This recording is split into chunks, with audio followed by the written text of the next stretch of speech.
Channel को स्वागत mind vibes Odia.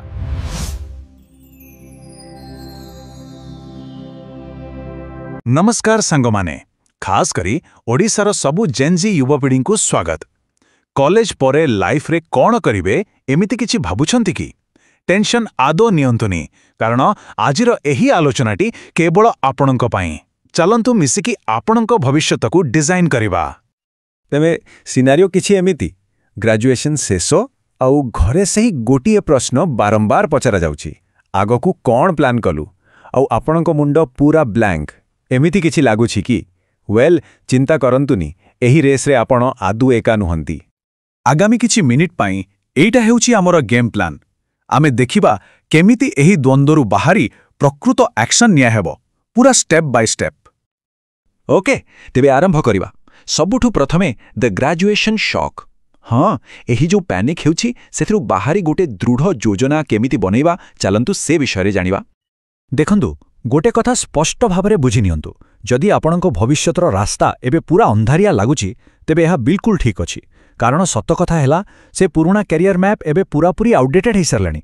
वर्तमान समय आसीछि निज पई एक नुआ मैप तैयारी करिबार। तेबे चलंतु कथा हेबा नुआ कैरियर प्लेबुक विषय। जानती, एक रिपोर्ट कहूछि जे 84% जेनजी निज कामरे फ्लेक्सिबिलिटी चाहंती। ता माने आमे आउ सेई पुराना नियमरे चलिबाकू प्रस्तुत नह। चलंतु देखिबा काहेकि। एटी गोटे मजादार कथा अछि। रांडस्टेडर एक रिपोर्ट अनुसार भारत में मात्र 16% जेनजी पारंपरिक 9 रु 5टा चाकरी करने को पसंद करती, केवल 16%। तबे बाकी 84% कौन चाहती? उत्तरटा एठी लुचि रही। जेनजी पाई काम जेतिकी जरूरी, सेमानकर व्यक्तिगत जीवन मध्य सेतिकी गुरुत्वपूर्ण। आमे दिन राति 24 घंटा केवल कामरे बांधी होई रहिबाकू चाहुना। तेबे जेनजी को प्रकृत रे कौन मोटिवेट करे? हाँ, भल दरमा तो लिस्टर टॉप रे अछि, किंतु ठीक ता परे अछि flexible hours, work life balance, एपरिकी ट्रैवल करिवार सुजोग। तेणु यह केवल गोटे स्थिर चाकरी विषय आउ नुहे।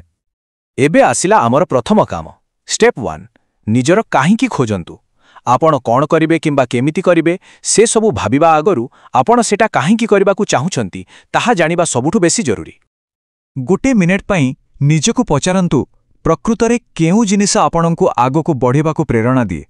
आर्थिक सुरक्षा, समाज रे किछि परिवर्तन आनिमा, निजर क्रिएटिव स्वाधीनता, ना निरंतर किछि नुआ शिखिबार इच्छा? ओके, एबे आपणको पाई गोटे छोटो काम।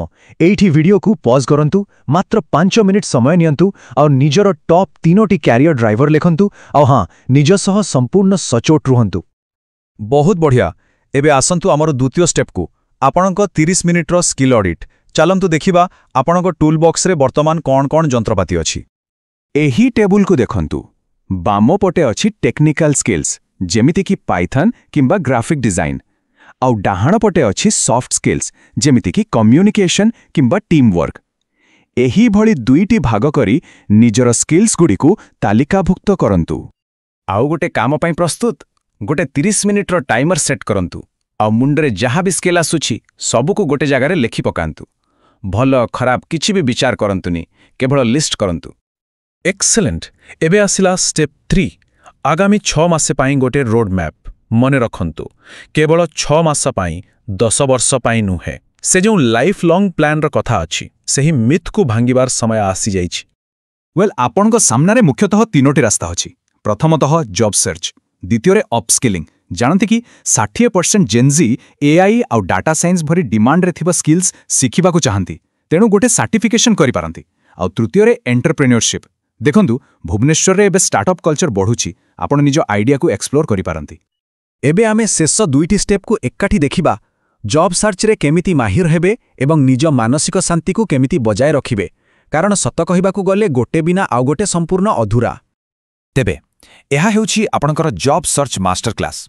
निज लिंक्डइन प्रोफाइल को ऑप्टिमाइज करंतु, एक एटीएस फ्रेंडली रेज्यूमे बनंतु, और सबुठु गुरुत्वपूर्ण कथा हला नेटवर्किंग करंतु। जानती, 85% चाकरी केवल नेटवर्किंग द्वारा ही मिले थाए। आउ हाँ, निज कॉलेज रो प्लेसमेंट सेल रो सहाय्य नेबाकू आदो भूलंतु नहीं। किंतु गोटे सत कथा कहबी, एही सबु भितरे स्ट्रेस आउ बर्नआउट रो कौन हेबो? रिपोर्ट कहूछि जे 21% जेनजी वर्क लाइफ इम्बैलेंस पाई मानसिक स्वास्थ्य समस्यार सामना करुछंती। तेबे एही जॉब सर्च समय रे निजको केमिति सुरक्षित रखिबे? ସତ କହିବାକୁ ଗଲେ ଆର୍ଥିକ ଚାପ ଗୋଟେ ବହୁତ ବଡ଼ ମାନସିକ ବୋଝ। ତେଣୁ ଏହାକୁ କମ୍ କରିବା ପାଇଁ ଆସନ୍ତୁ ଏକ ସରଳ ବଜେଟ୍ ତିଆରି କରିବା। ଏହି 50-30-20 ବଜେଟ୍ ନିୟମକୁ ବ୍ୟବହାର କରନ୍ତୁ। 50% ଆପଣଙ୍କର ନିହାତି ଆବଶ୍ୟକତା ପାଇଁ, ଯେମିତି ଖାଇବା ଯିବା ଆସିବା। 30% ଆପଣଙ୍କର ଇଚ୍ଛା ପାଇଁ, ଯେମିତି ସାଙ୍ଗମାନଙ୍କ ସହ ବୁଲିବା, ମୁଭି ଦେଖିବା। ଆଉ ବାକି 20% ସଞ୍ଚୟ ଏବଂ ନିବେଶ ପାଇଁ। ଦେଖିବେ, ଏହା ଆପଣଙ୍କୁ ନିଜ ଫାଇନାନ୍ସ ଉପରେ ଏକ ଭଲ ନିୟନ୍ତ୍ରଣ ଦେବ। ତେବେ ଚାଲନ୍ତୁ ସବୁକିଛିକୁ ଥରେ ରିକ୍ୟାପ୍ କରିନେବା। ଏହା ହେଉଛି ଆପଣଙ୍କର ଫ୍ୟୁଚର ସେଲ୍ଫ ଚେକଲିଷ୍ଟ। ଷ୍ଟେପ୍ 1 ନିଜର 3ଟି କାହିଁକି ସ୍ଥିର କରନ୍ତୁ। ଷ୍ଟେପ୍ 2 30 ମିନିଟ୍ର ସ୍କିଲ୍ ଅଡିଟ୍ କରନ୍ତୁ। ଷ୍ଟେପ୍ 3 6 ମାସର ରୋଡମ୍ୟାପ୍ ବାଛନ୍ତୁ। ଷ୍ଟେପ୍ 4 ଏହି ସପ୍ତାହରେ ଗୋଟିଏ ଜବ୍ ସର୍ଚ୍ଚ ଟ୍ୟାକ୍ଟିକ୍ ଶିଖନ୍ତୁ। ଆଉ ଷ୍ଟେପ୍ 5 50-30-20 ବଜେଟ୍ ସେଟଅପ୍ କରନ୍ତୁ। ଗୋଟେ କଥା ସବୁବେଳେ ମନେ ରଖିବେ, ଆପଣଙ୍କର ଭବିଷ୍ୟତ ଆଜି ଆପଣ ନେଉଥିବା ଛୋଟ ଛୋଟ ପଦକ୍ଷେପରେ ହିଁ ଗଢ଼ା ହେବ। ତେବେ ଆପଣଙ୍କର ଷ୍ଟେପ୍ 1 କ'ଣ? ତଳେ କମେଣ୍ଟ କରି ନିଶ୍ଚୟ ଜଣାନ୍ତୁ। ଆଉ ଚାଲନ୍ତୁ ଏହି ଯାତ୍ରା ଏକାଠି ଆରମ୍ଭ କରିବା। ସାରା ଭାରତରେ ହଜାର ହଜାର ଜେନ୍ଜି ନିଜ ଭବିଷ୍ୟତକୁ ନିଜ ସର୍ତ୍ତରେ ପୁନଃ ଡିଜାଇନ୍ କରୁଛନ୍ତି। ଆପଣ ଏକା ନୁହନ୍ତି, ଆପଣ ଏକ ବହୁ ବଡ଼ ପରିବର୍ତ୍ତନର ଅଂଶ। ଏହି ଆନ୍ଦୋଳନରେ ଆପଣଙ୍କୁ ସ୍ୱାଗତ।